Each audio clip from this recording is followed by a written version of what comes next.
Good morning guys. Ngayong umaga ay pipitasin na natin yung ilang bunga ng ating mga mushroom, no?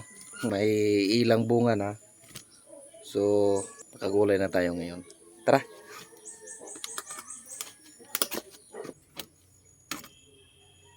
Ayan, malalaki na yung bunga.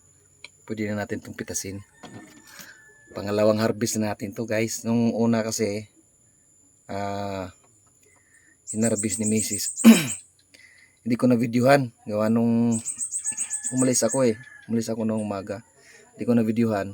Kaya, yun. Ito pangalawang bisis na to na magka-harvest tayo. Huh? Tamang tama to, wala tayong almusal ngayon.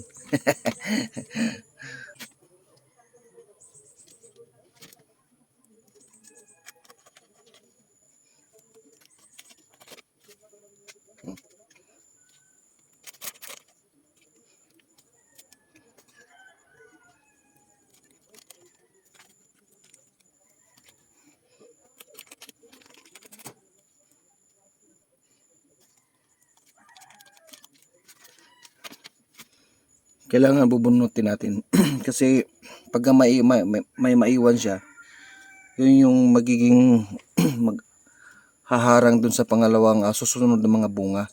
So kailangan yung puno niya tatanggalin talaga lahat, no?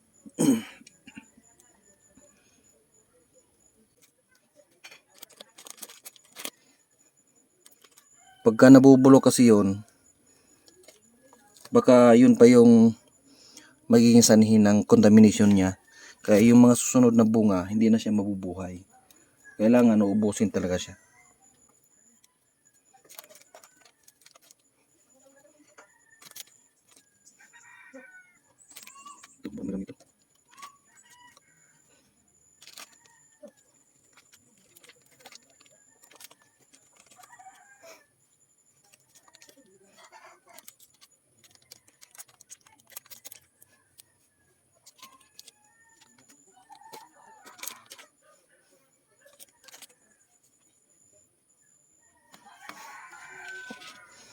Okay guys, nakaipon tayo ng 1 kilo mahigit siguro to.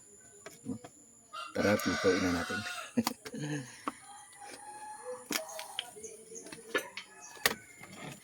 So bago natin iiwan, no,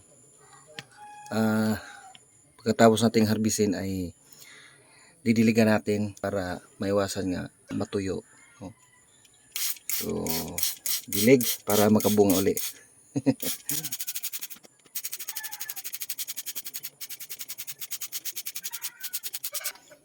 Tapos ito ay maghihintay tayo ng mga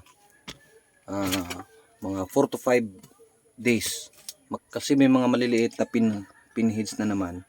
So 4 to 5 days pwede na tong makaani na ulit tayo, no? Maka-harvest na ulit tayo, no? So konti lang kasi to, kaya konti lang din maani natin, no?